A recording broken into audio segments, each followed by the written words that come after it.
This edition of MacVoices is supported by MacStock Conference and Expo and the Midwest Mac Barbecue, set for July 16 and 17 in Woodstock, Illinois.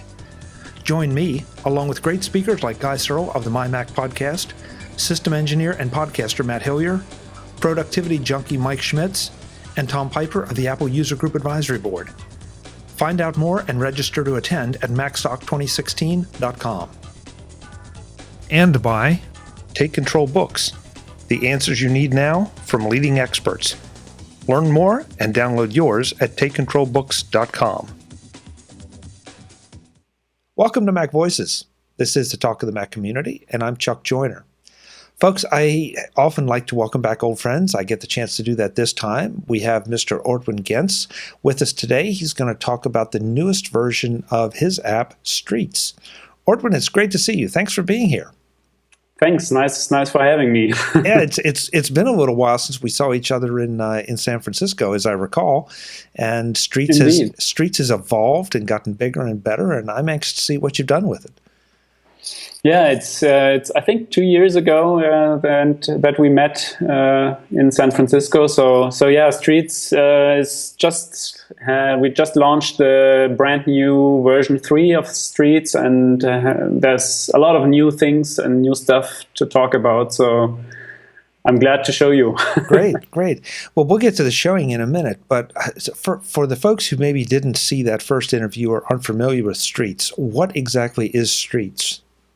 So Streets is basically we see it as the best way to browse Street View panoramas on iPhone, iPad, and now also on the Apple Watch.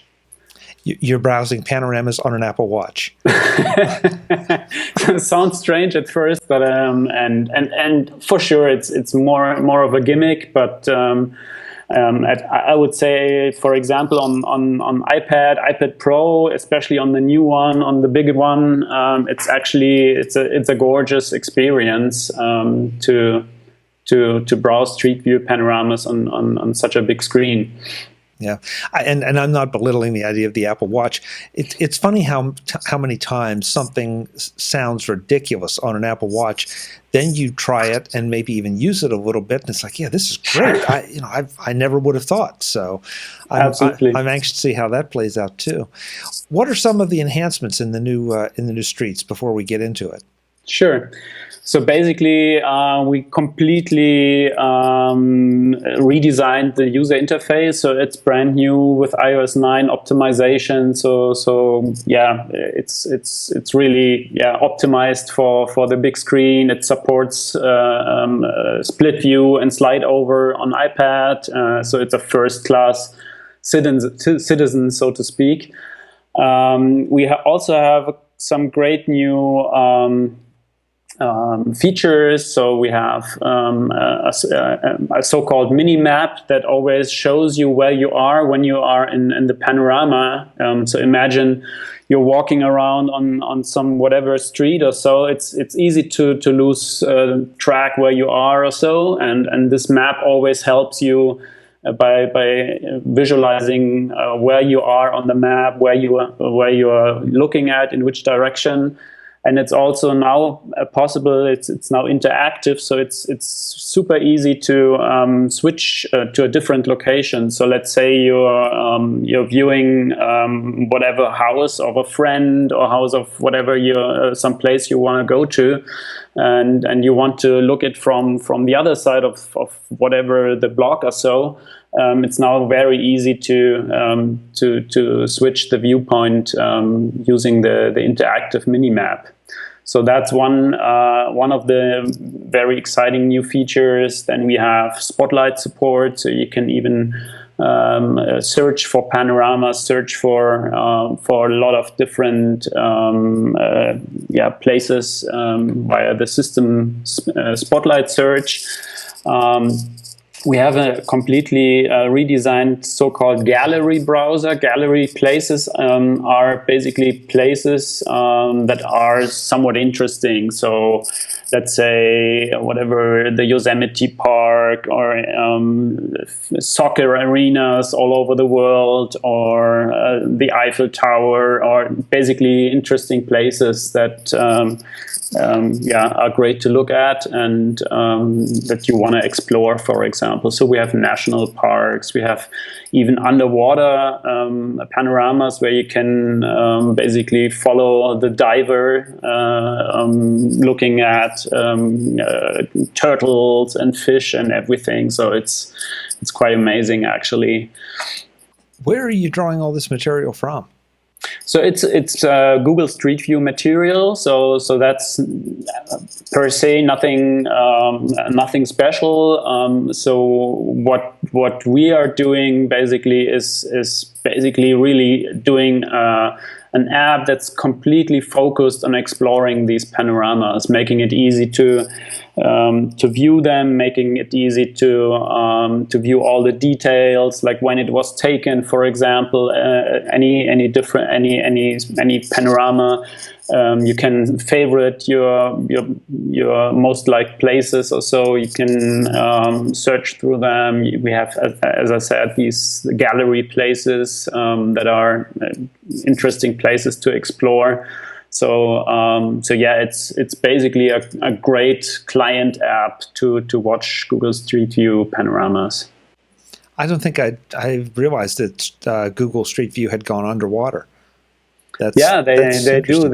It's underwater. There's tons of indoor panoramas where you can explore the White House, for example, indoors and go through whatever all the floors in the White House and see the president's Oval Office and stuff like that. So, or from museums, it's interesting. So you can find out basically, is it interesting to go to visit that museum, can watch the masterpieces of any painters or so.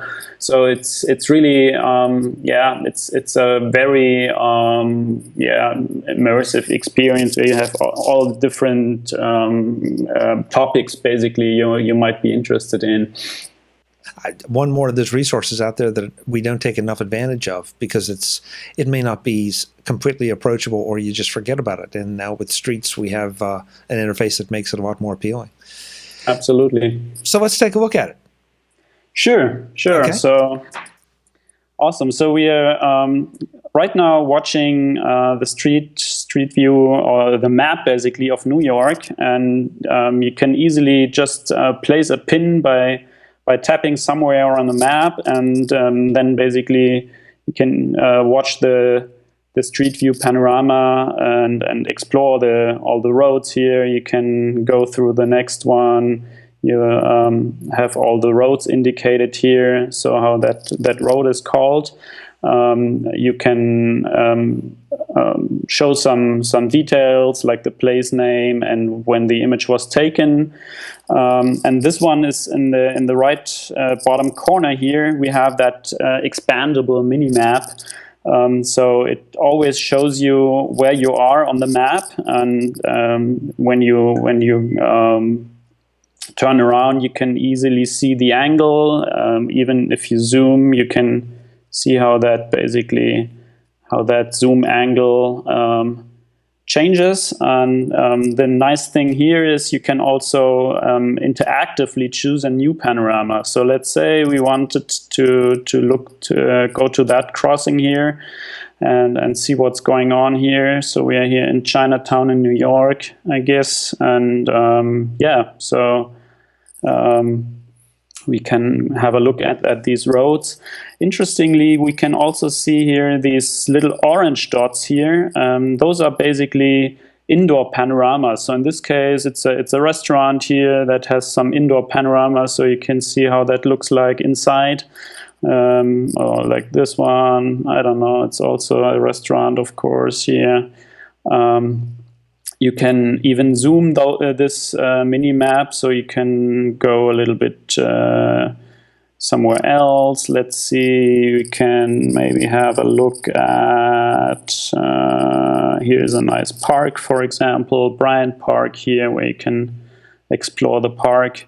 Let me just show you here. I think that one should be... That one should be then the MoMA. Yeah, here we are. So this is actually the MoMA. And we can have a look here in all the rooms here. So we can even look inside those museums. I think this one here is a nice Van Gogh painting or so. So you can that way you can explore any indoor panoramas as well. And in this case here, you can zoom in and see exactly how that painting looks like, basically. And in case it's not obvious, folks, by the little battery icon up at the top, this is running on an iPad. Ortwin, what iPad are we running this on? This is an iPad Pro 9.7 inch. Okay. So it of course works on all the iPad, also on the big one, on the big 12-inch iPad. But this one, is a 9.7 inch model. And it of course works also on all iPhone 6s, iPhone 6s Plus. All models are supported in the respective native resolution. And as I'm looking at how smoothly it's scrolling and all, that's why I want to make sure that we pointed out what hardware it's running on. Do we have any restrictions with going down to like an iPad 2 or Air? It works on every model that runs at least iOS 8. So we go down to the iPad 2 basically, and the iPhone 4S, if I'm recalling correctly. Yeah. So of course it's not as buttery smooth maybe on these older devices, but it definitely works. So good. Okay. Didn't mean to interrupt. Just wanted to make sure we got that out there. Absolutely. Okay, so what we're seeing here is that we have some more information about a specific place, like in this case in the MoMA. So we not only have the place name and title and a short description, but also a homepage that you can open right in the app and see some more information with all the different paintings and descriptions and stuff like that. So that of course depends on the specific place, how many different resources are available for such a place. You can also, you see here in the upper left-hand corner, this 5 and 2. This allows you to switch between levels of a building. In this case, 2nd and 5th floor. They obviously didn't photograph all the levels of the MoMA. Maybe, I don't know, maybe there wasn't any exhibition going on there, or they just didn't photograph them yet. So you can also mark any panorama as a favorite by tapping the star in the right-hand corner, or you can share your panorama with friends on social networks. You can also open that place in the Maps app. So to basically start directions to that place, or to view the map surrounding in Apple Map. You can also search in the surrounding using our Where To app. You can save the image in the photo library. You can print it and copy it and whatnot. So that's a standard system share sheet that allows you to work with the panorama in any way possible. All right, so that's the panorama view. Maybe we can shortly have a look here in the right-hand upper right-hand corner with our where you can search for any panorama, where you can see your favorites, where you can also look at the gallery browser that shows you different interesting places sorted by category. So we have all kinds of city sites like Times Square or whatever, places in all over the world.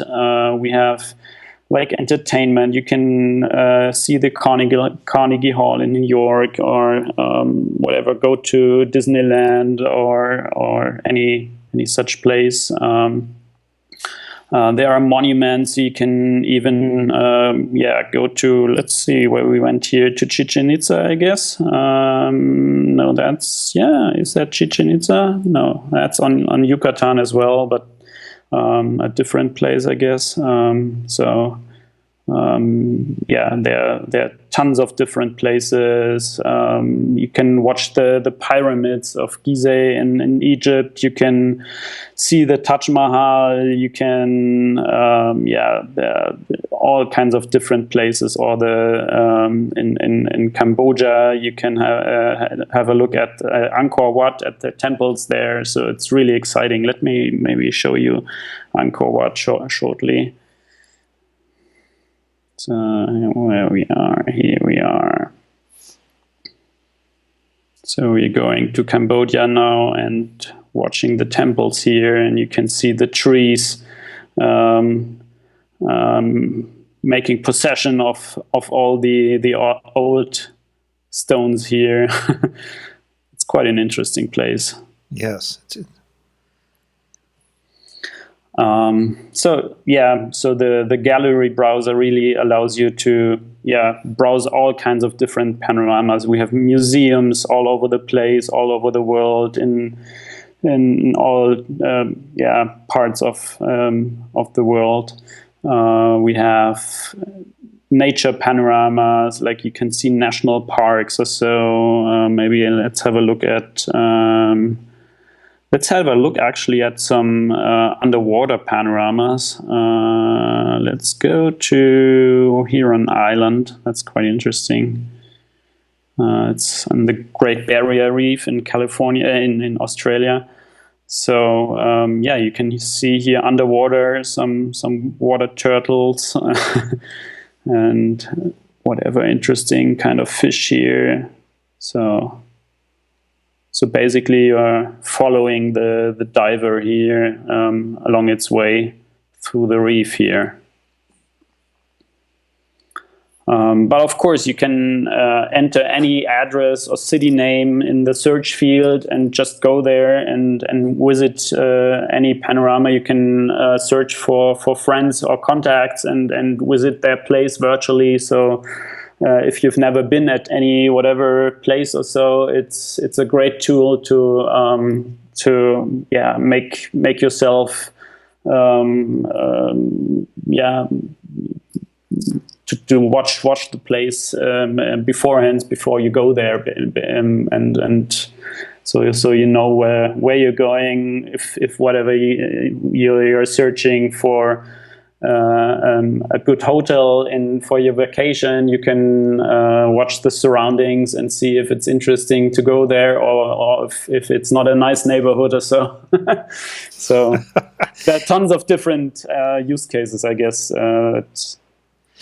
Well, I'm thinking this got to be just an amazing educational tool, especially for so many reasons. But I'm thinking just current events. Something happens and you see it on the news this morning. You can punch it up in Streets and look around and see the way it was, and get a real sense of where things happen. Absolutely. So that's really that's amazing. Absolutely gorgeous.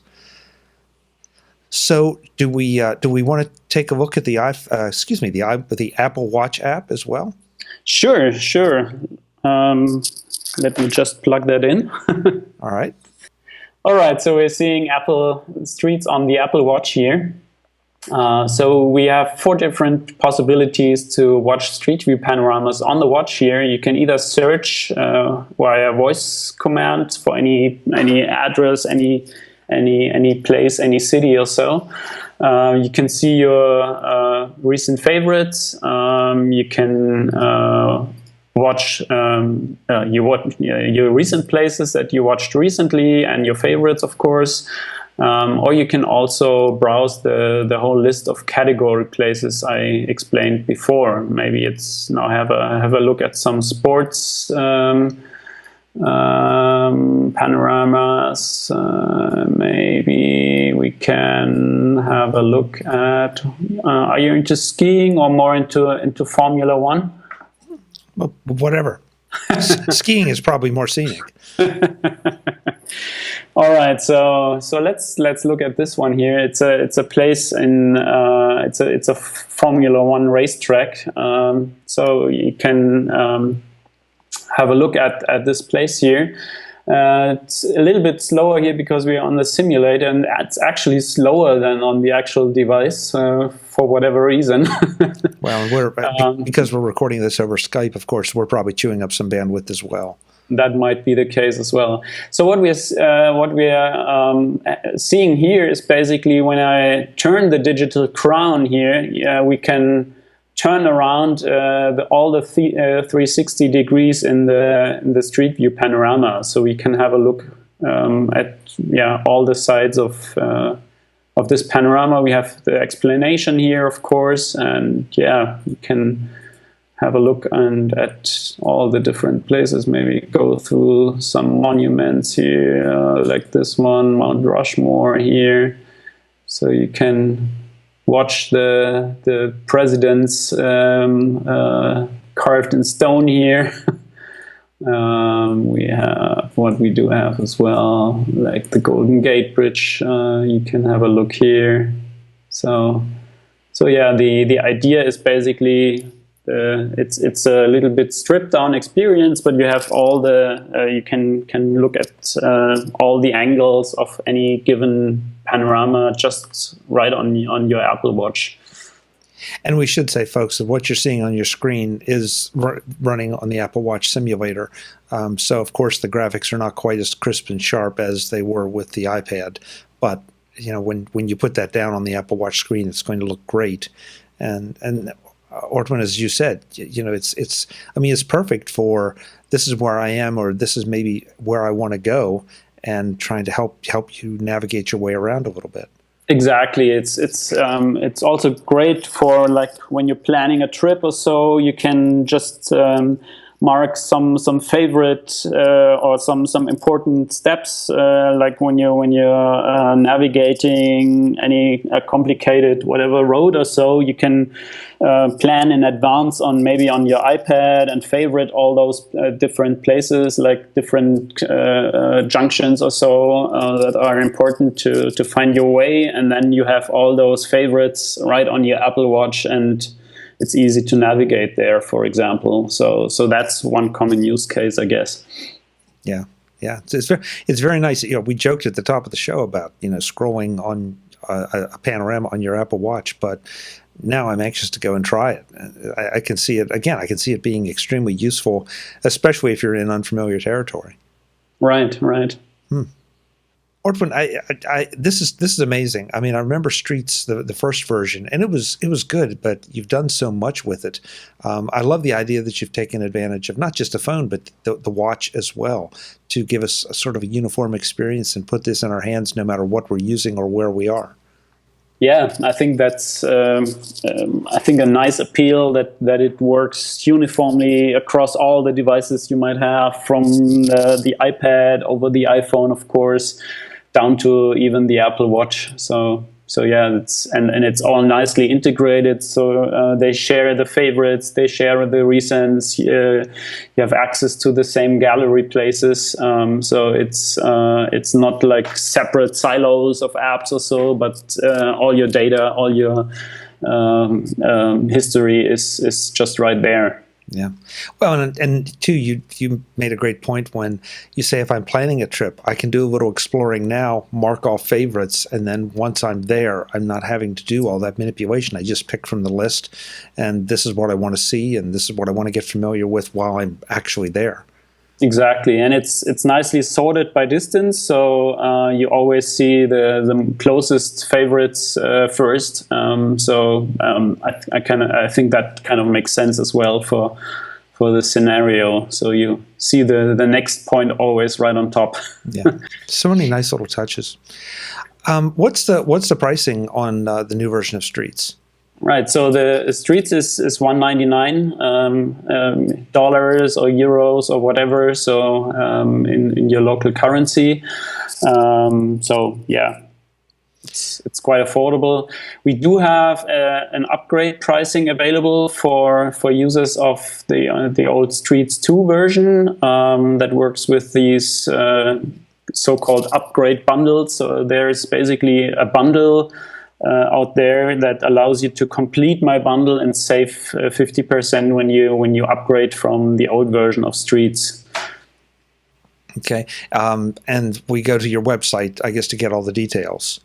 Absolutely. So on FutureTap.com, you find all the details about all our apps, actually. So there's obviously one more app that we haven't talked about. It's called Where To, and you can find all the information on the website as well.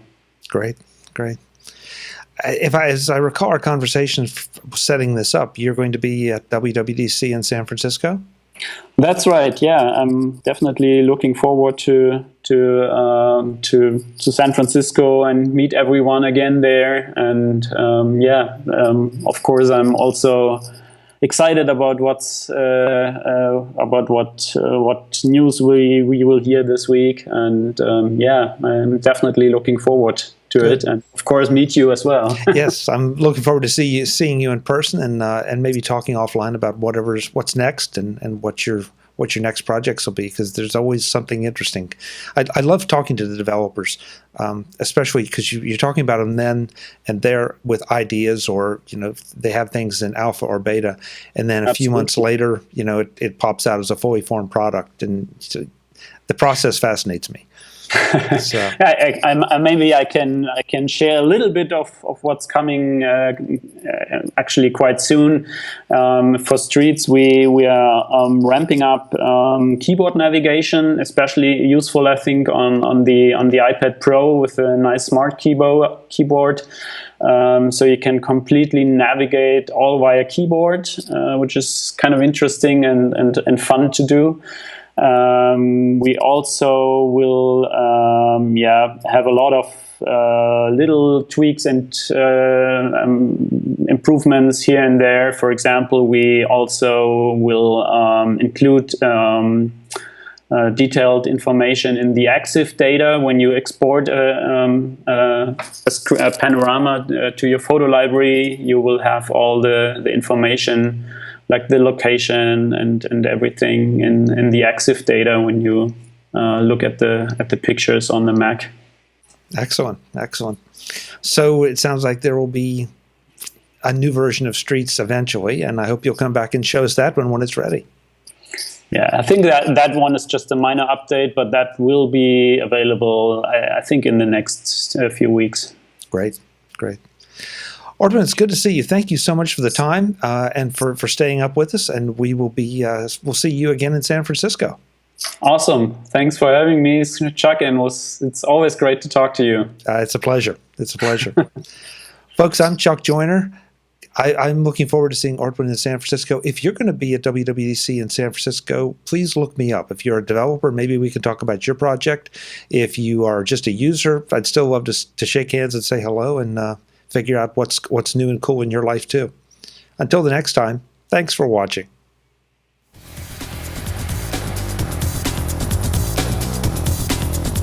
Visit MacVoices.com for links, show notes, to subscribe, to connect with Chuck on Twitter, Google+, YouTube, Facebook, LinkedIn, and the MacVoices blog. Subscribe to our weekly newsletter, the MacVoices Dispatch, to stay up to date on all the latest MacVoices news from our front page or at macvoices.com/newsletter. Do more with your Apple tech by subscribing to the free MacVoices magazine on Flipboard by visiting macvoices.com/magazine. Advertising and sponsorships handled by Backbeat Media at backbeatmedia.com. Bandwidth provided by CacheFly at cachefly.com.